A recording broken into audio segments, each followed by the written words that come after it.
Today's sponsor is Warlock Sanctum Games, professional GMs for hire.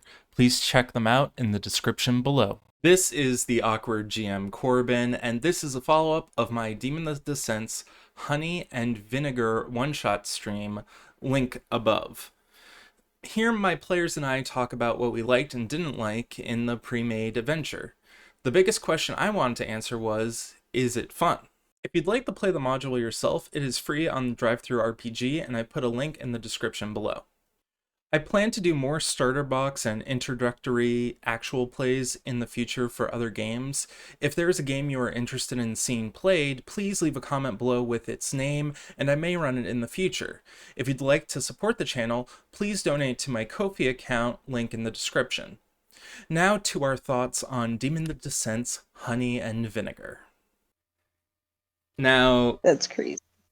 that's the end of the session. That's the end of the module. So that's pretty short. We spent longer time smack talking each other than we did the game. Yeah, it's so That's half the fun of playing. so here's the question. So here's the thing about Demon. A lot of it's like mystery and like subterfuge and all that stuff. What do you Right. think actually was going on? Like, give me your guys' thoughts. I think the God Machine just wanted some Chanel number 5.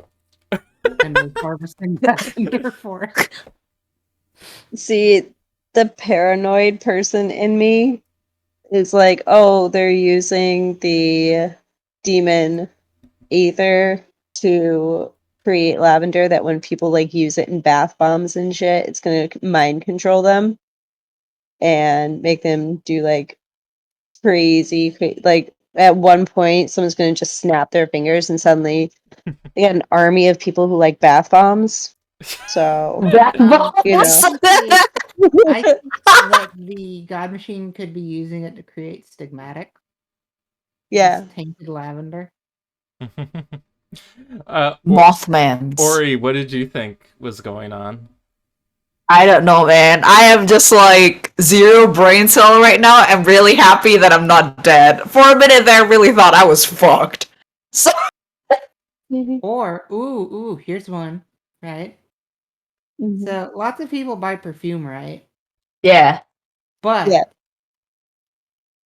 it's sort of stereotypically a thing that like upper class people really like a lot. Mhm. Maybe it was trying to dig its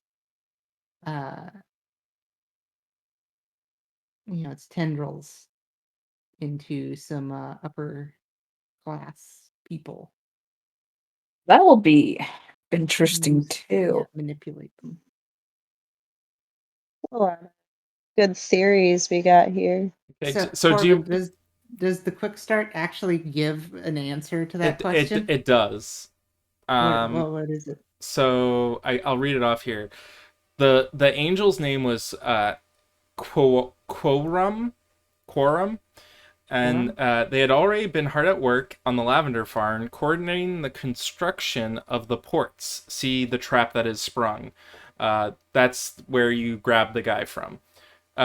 Cultivating a group of stigmatic servants and preparing the area for the demon's arrival. The initial idea was to bring the demons here one at a time, but a storm is rolling in from the Pacific. When the storm hits, it stands a chance of destroying most of the work that Quorum has done, which would set the project back months. Rather than chance that, the angel chose to accelerate the project, bringing all 4 demons out on the same day.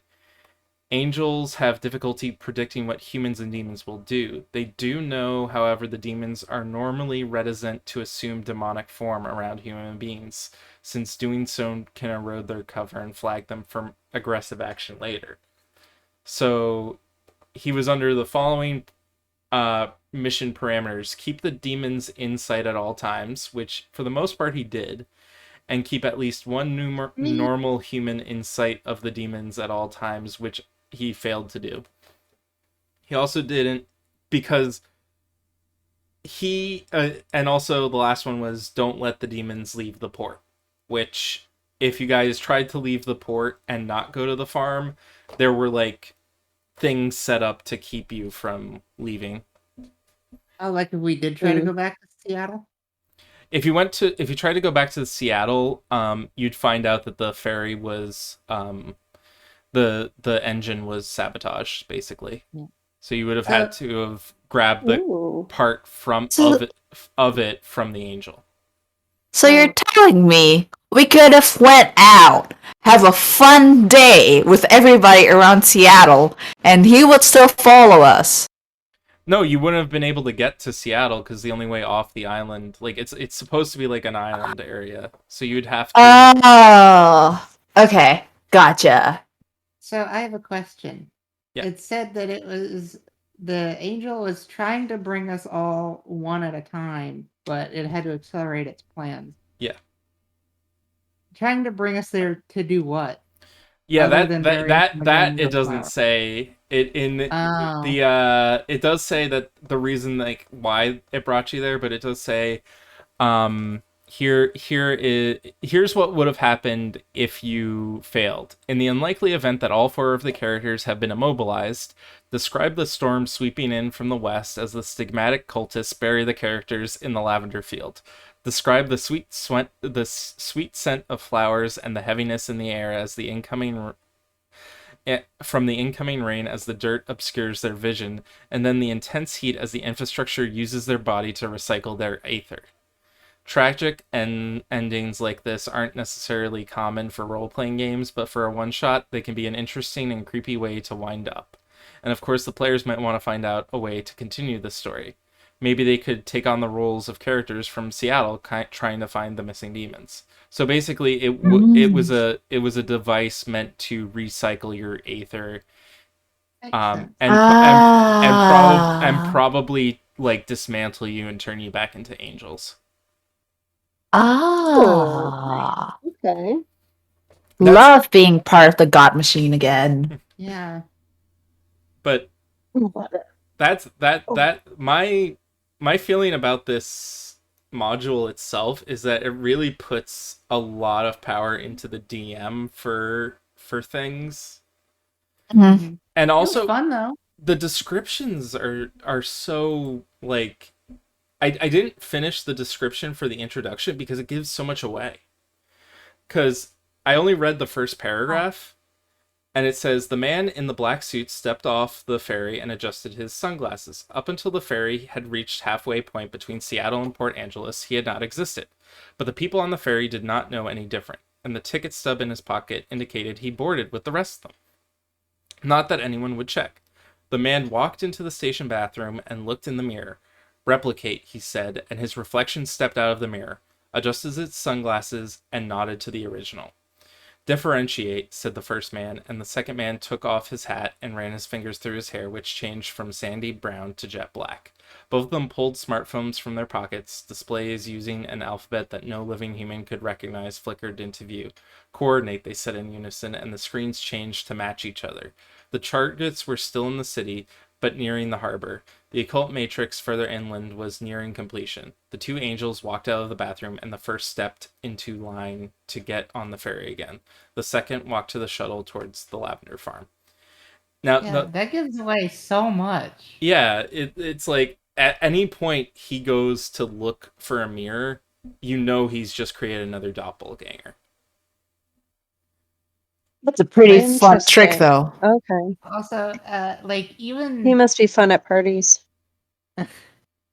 I guess it's probably just foreshadowing, but as soon as the lavender farm was mentioned, I was like, oh, that's going to be important. Yeah. There's a lot of like as far as like a mystery goes, it's not that much of a mystery. It's just like from my end like I don't even know, like in the scenario it says make sure that the coin goes into the musician's guitar case, and the coin tracks the position of the musician, which is why he could find the musician hiding in that field. So it wasn't just like the failed check, it was also that he knew he was there. I was trying to figure out what exactly the coin was. I was like, is it a tracking device? Is it like... It was, and if you had done investigation on that coin, you would found that out, but... He doesn't. I don't have investigation. He doesn't need it though because he has a very high like perception check. So I'm just like, and there are like 3 copies of him going through the area. So it's like, but also he has more stats than all 3 of you. Like he's not using angel stats. He's using a combination of angel and demon stats because they still hadn't finalized whether or not they were going to use the standard angel rules or if they were going to combine it into something else. At least that's what I assume. Because he uses your standard attributes and skills, unlike an angel, which just uses the power, finesse, and resistance. Yeah. Right. Stat block. But I don't know. I feel like for maybe this gave out too much away, but I think it's a pretty fun short one. Like if you're just, in between campaigns, maybe you're just trying to do something refreshing, getting a little bit out of the storyline, just to have a little bit of a breather. It's kind of fun. Like it's short, you get to the point, and So I have 3 questions then for the last for all 3 of you, and then we can sign off. First question: was the session fun? Yeah. Yes. I think it's fun. It's short, but I enjoyed it. But then again, Corbin, I feel like you're a good GM. Yeah. It definitely helps when you have a GM who's willing to work with you and who's willing to do the fun before the rules. But it's also, because it's such a short campaign, you don't have to worry as much, or just like a short scene, you don't have to worry as much about like, I have to make sure that I hoard all my willpower, and you're more willing to be like, no, I'm just going to throw as many dice as I can at this and hope it works. Yeah. I think that adds a totally different element to it. Especially because like it's a one shot, so you're not really worried about like ripple effect, and you think, oh man, this is gonna fuck me up after. And you're not. So that's really nice. Yeah, that's what I was looking for. I liked it, although I think one issue that I just have with one shots in general is that like, especially for a game like Demon, where there's so much emphasis on investigation, you're really kind of limited in how much you can do because you got like 3 or 4 hours to try and like untangle a mystery. And in the grand scheme of things, between you and the other players, and the the NPCs having the split focus, and then also not everyone necessarily being focused on the same thing, it really limits your ability to actually do any investigating. Right. Whereas if you were playing a game that had multiple sessions, you could break that up into like you do a little bit here and then you do a little bit next week and then you do after that. Yeah. And you can sort of put things together and it has more oomph. Yeah. But that's just an issue of one shots in general. Yeah, the one shot, like it broke up the session into 5 different like scenes. But like some of the scenes, like you guys didn't even touch because you like the scene is just so short. Like there's once you get to the lavender farm, there's supposed to be a scene where you talk to the people and go on a tour, and it's just like, I'm I'm dead. I'm like, what? Tourism.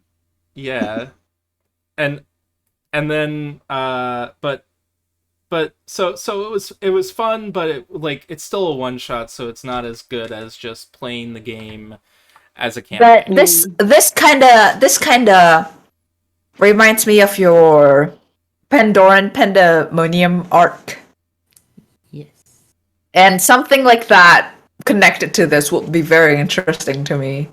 The Pandoran Pandemonium? Oh, where the Pandoran in my for the audience, I had a Chronicles of Darkness like arc where there were all these Pandorans, which are like failed Frankenstein monsters that turn into statues filled throughout the city. Like they were just like pretending to be statues in weird places. That was fun. And it's like a bunch of one shots that you think are like not connected to each other, and then like bam, now we're working on it together. Okay. And I think that was really good. I still really love that arc. Okay.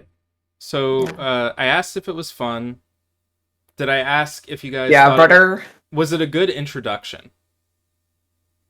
Yeah, I think if you hadn't played Demon before, it's a good starter. I think Yeah. having a little experience makes it a lot easier, but it's something that if you came in cold, it's quick to pick up. Yeah. I think it's I kind of prefer it. I think it's a good beginner. Like Just to really this is your very first demon thing that you do. I think it's good. Right. Yeah. I'm actually overall it's the module itself is kind of meh. Yeah. But it was still fun anyways. Just, playing with friends is always fun. Yeah. Yeah. And playing with a good GM is always fun. Yeah. So even a meh module is going to be good. I'm going to get the only thing I have problem with this module is I feel like there's not a whole lot of chances for me to really like explore other skills of my demon, because like, for example, swarm, like I don't know why I will use it for at this point. Like the only thing that's been saving me so far is the EMP field. That's all I've been spamming. And I kind of touched on it at one point, but like I feel like the characters didn't really get finished because yeah, there's a way for us to get gear, but like we don't have any equipment. We have demonic form traits that are essentially useless to us. Yeah. And we're specialized, but like I guess there was the one other angel that none of us were playing that would have been good in combat. It was like a guardian or a destroyer or something. It was Nice Guy, and that was the guy that you actually saved. I figured that was him. Yeah, the Nice Guy, his stats were physical. He had a brawl 3 and weaponry 2, and he had a club apparently. Yeah. But like, and his embeds are really good too.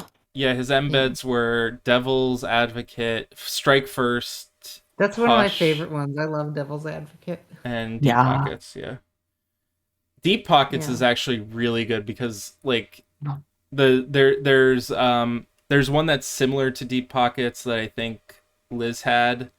Yeah. And that one allowed her to like grab stuff that from her pocket that was the size of the pocket, like a size 1 thing, but Deep Pocket allows you to actually like break reality and bring like a howitzer or something out onto the field. Yeah.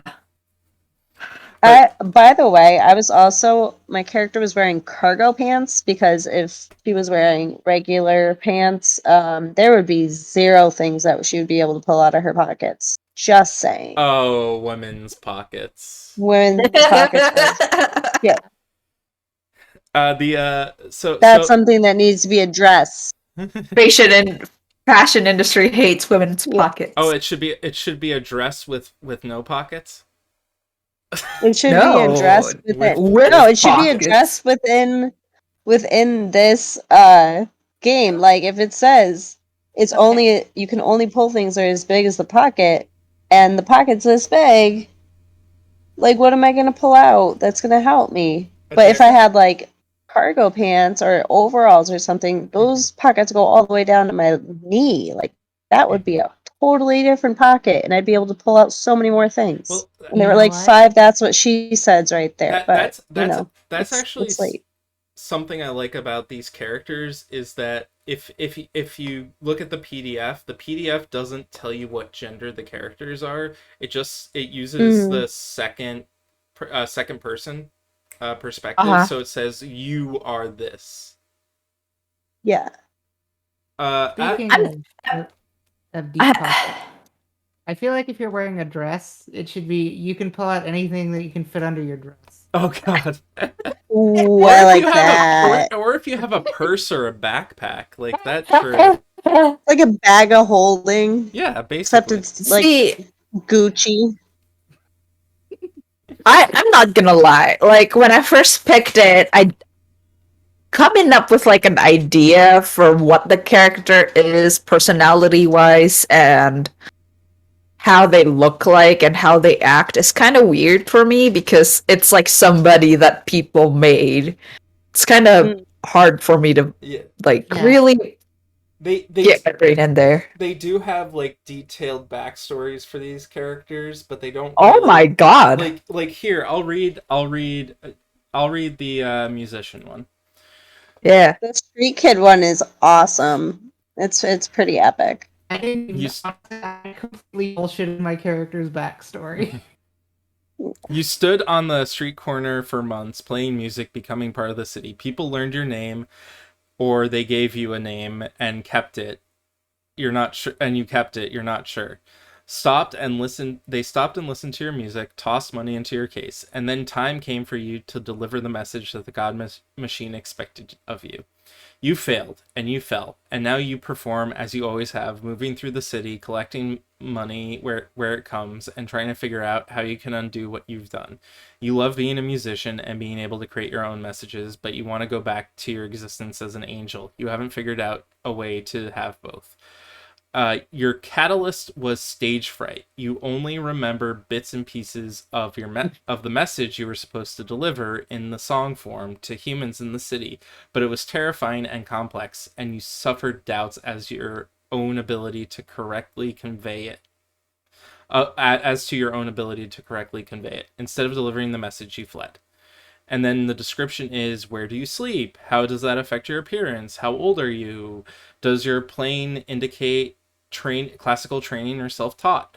Is your cover male or female? Can you identify your cover's gender, or have you not thought about it? And it also asks the question, one, what instrument do you play? It also has a thing where it incorporates other demons, where the nice guy doesn't know it, but the object of his affection always requests a song from you. What's that song? And what small details on you do you remember your message was supposed to convey, and what strange occurrence got you onto this ferry? And I think everyone had that question of what strange occurrence got you onto this ferry, but honestly, just having the pre-gen characters, I didn't really want to focus on that because it added a lot more prep time that we didn't need for the stream. And I'm not sure if that would I'm not sure if that would have added to the game that much. No, I really don't think so. What were you saying, Pearl? What was the one for the architect? I mean, we're running low on time now. You were given a cover of an architect working on construction of a skyscraper, but this building wasn't really your focus. You were making a cult. You did your job perhaps a little too well, for the cult fell to schisms. The different offshoots all felt that they had the one true way to worship, and they turned to violence. In a matter of weeks, the building fell, and most of your worshippers were buried in the rumble. That sounds horrible. I mean, that's deep. It is amazing. Like, some of these, like, man, I would like to play that character, but also it's a character someone else made. Yeah. And yeah.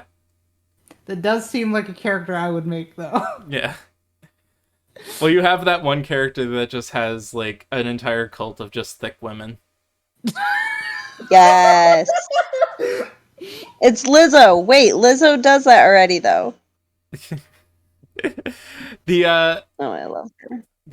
So I did have the question of what was bad, and I know the bad that of the session, and I know the characters were pretty like poorly made, but that's to be expected for like this was probably made while the system was still being like finalized, because there's a lot of stuff here that got like errataed in the main book. But what else, like, about the module itself, like the story, what didn't you like about it?